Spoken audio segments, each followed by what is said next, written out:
Hi, little boy. Grandma Suzanne here, and I'm taking a little break from the dishes to do a little more poetry with you. We're going to do a little bit of a variety of poems. So let's go back, first of all, to the books that are for children and poems. And let's read one of these that I read a little bit peakedly before, and I'm going to read it a little bit better now. Let's see.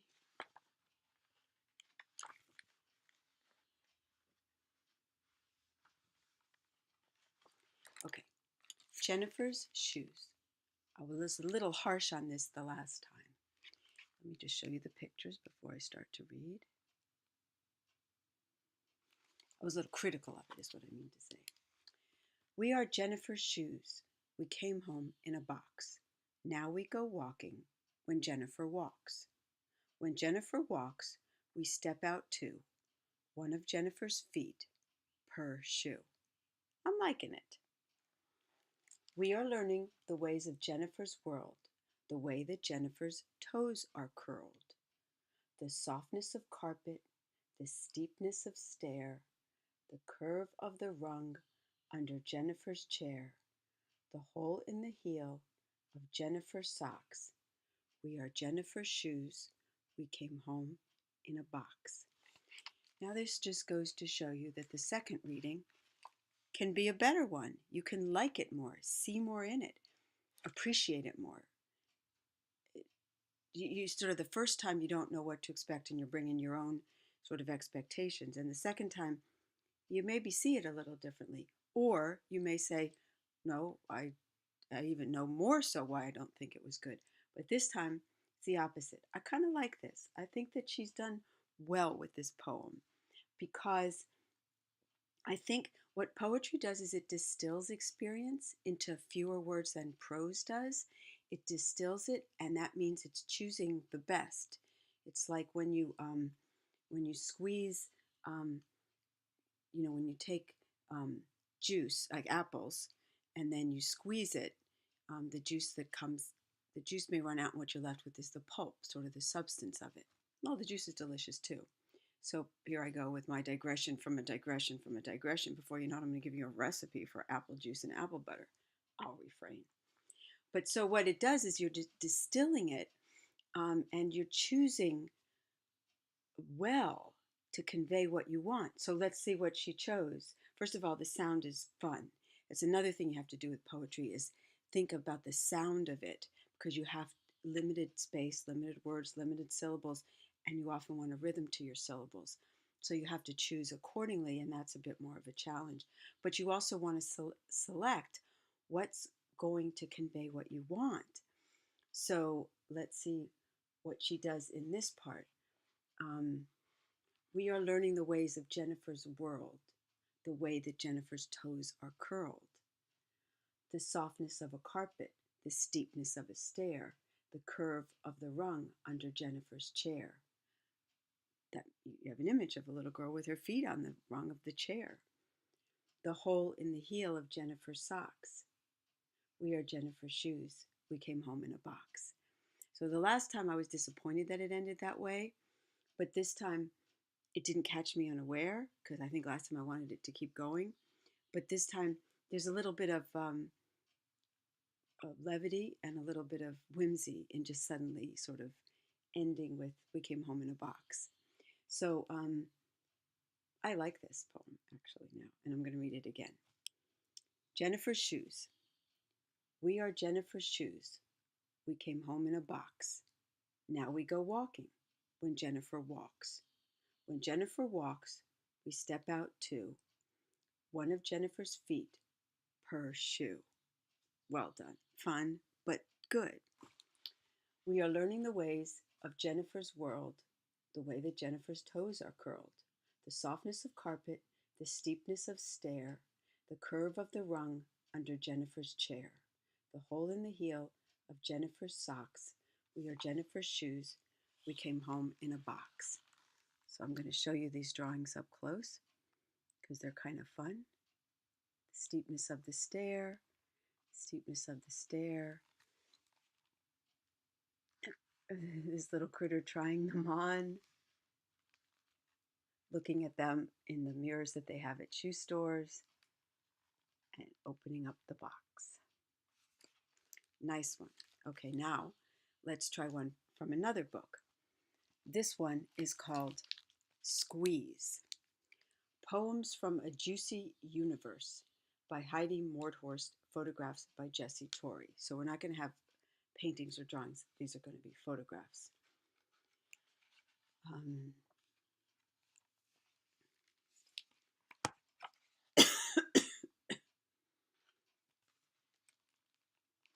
a Purple Place. Purple is an inside color, like the lining of a cape, like the like the dusky, like the musky inside of a hiding place. A purple place all lined with dust that I didn't know was here. A certain place, a curtain place behind my granddad's heavy chair. And when I'm in this purple place, my heartbeat is the only sound. Inside the plush, inside the hush, what's inside me rushes out. What do you think of that one? Do you like that one? It's brings you to a place, and the rhythm is pretty good. I had my grandfather had an office, and I would sometimes spend time in it, so I can sort of relate to this in that sense. Uh, it's a serious place, but as a grandchild, you're lovingly welcomed into it. He had um, on the built-in shelves, he had rows and rows of National Geographic magazines, which were yellow. And so it was just rows of yellow magazines, and he was very tidy and fastidious, was my grandfather. And he he traveled. He loved to travel, and it was before the internet, so he would get the magazine and he would plan his trips really well, way in advance. He would read things and go to many faraway places with my grandmother, and they traveled well, so it was well planned. Uh, they were adventurers in the places they went, but they weren't campers or anything like that. Of course, they were older by then too, but I think for them, nature was beautiful to look at. I don't think, um, other than gardens, I don't think their lives were like your mom and dad, which is outdoors and in it, or me, which is let's grow it. If you got dirt, put something in it. So anyway, this is good. Let me tell you one thing I don't like about it. The last stanza. And when I'm in this purple place, my heartbeat is the only sound. Inside the plush, inside the hush, what's inside me rushes out. That's okay, but I was a little disappointed because I think it lost a little bit of the rhyme and rhythm, and it was a little too facile. That's just my own opinion. But overall, it was very good. It was evocative, it was succinct, it distilled an experience down, which is what poetry is supposed to do, distill life experiences down into a short series of words that convey a lot and leave you with a lot, and it definitely did that. Um, Now we're going to read one from another book, which is called Pigmares. We read one from this earlier today, and oh, let me remind you that there's movie credits at the back, which is kind of funny. Not remind you, I didn't say this before, but I'm just noticing it, which is sort of funny. They're making up these movies. The Werehog, Frankenstein. Oh, he's actually telling you the actual movie. Sorry, he's not making up stuff. He made up the poems, but the poems reference actual movies, and he's telling you the actual movies that they make up. And there's like at least 15 of his poems or so that reference. I'm interested in the one on pigweed because we have pigweed in the garden. Okay, let's just pick one. Pig Kong. I hear the beat of jungle drums.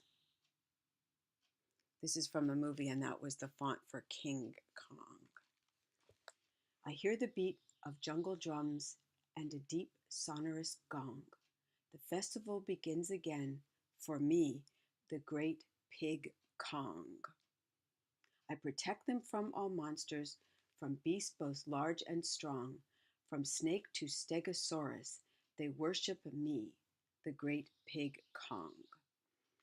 A goat, some fish, a chicken, a sow in a pink sarong. I didn't read that in good rhythm. A goat, some fish, a chicken, a sow in a pink sarong. They offer up their sacrifice to feed the great Pig Kong. I cannot take their offerings. I'm not a gross barbarian. All that meat and fish and fowl. I'm Kong the vegetarian. I like that one. I did not see that coming. I did not see that coming. I did not see that coming. I mean, the guy's sitting here holding a little piglet. This is very good. I'm going to read it again. Pig Kong. I hear the beat of jungle drums and a deep, sonorous gong. The festival begins again for me, the great Pig Kong. I protect them from all monsters, from beasts both large and strong. From snake to stegosaurus, they worship me, the great Pig Kong.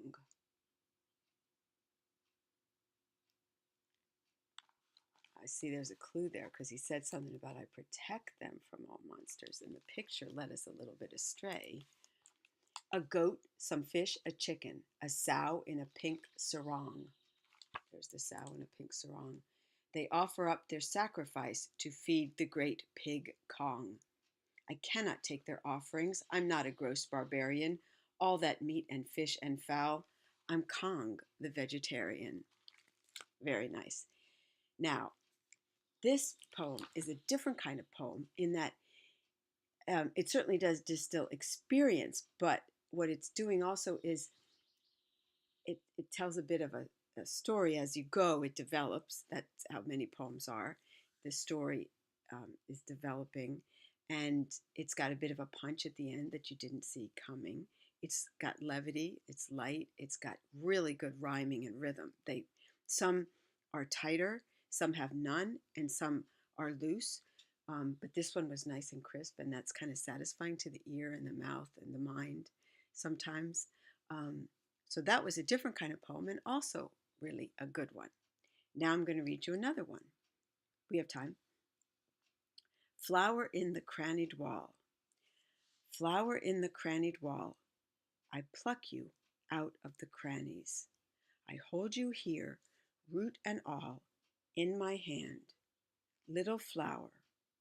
But if I could understand what you are, root and all in all, I should know what God and man is. That is by Alfred Lord Tennyson, and 1809, 1892. So he lived, what are we now? 200 years ago. And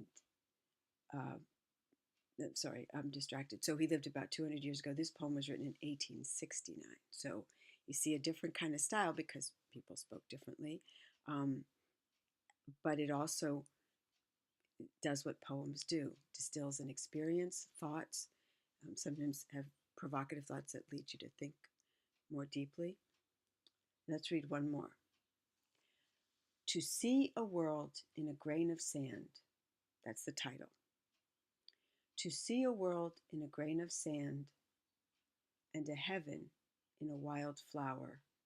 Hold infinity in the palm of your hand and eternity in an hour. That's the end of the poem. Let me read it one more time.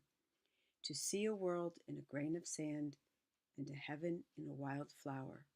Hold infinity in the palm of your hand and eternity in an hour. That's William Blake. I think he was toward the end of the Romantic period, a very famous poet, 1757 to 1827. So he was, I guess a little bit. This was 1803, yeah, so I did think he was before Tennyson. Anyway, but that's also good, even for a child. You can hear that, you can think about it, and it's sort of a little bit kind of when you're hanging out with Grum a little bit, sort of the way she feels about things, that you could take the tiniest thing and look at it and see an awful lot in it and think an awful lot about it and see how it fits into sort of a splendid cosmic uh, reality that we get to be a part of while we're here, which is pretty cool. So, oh, I've gone a little bit over 15 minutes, but this was good. We had some good poems on our break now, some good poems. We had Tennyson, we had William Blake, we had Pig Kong from Doug Cushman's book, Pygmares. We had A Purple Place by Heidi Mortzhortz. I pronounce that better.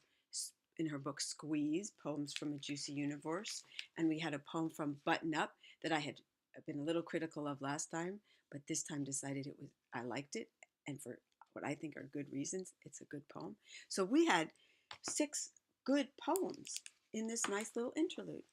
Well, I'm going to go back to dirty, smelly dishes, enlivened and refreshed and expanded universe and delighted.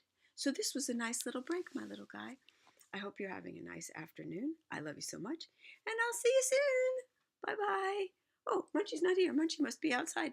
Munchie missed the poetry hour, the poetry quarter hour. I love you, little guy. Bye-bye.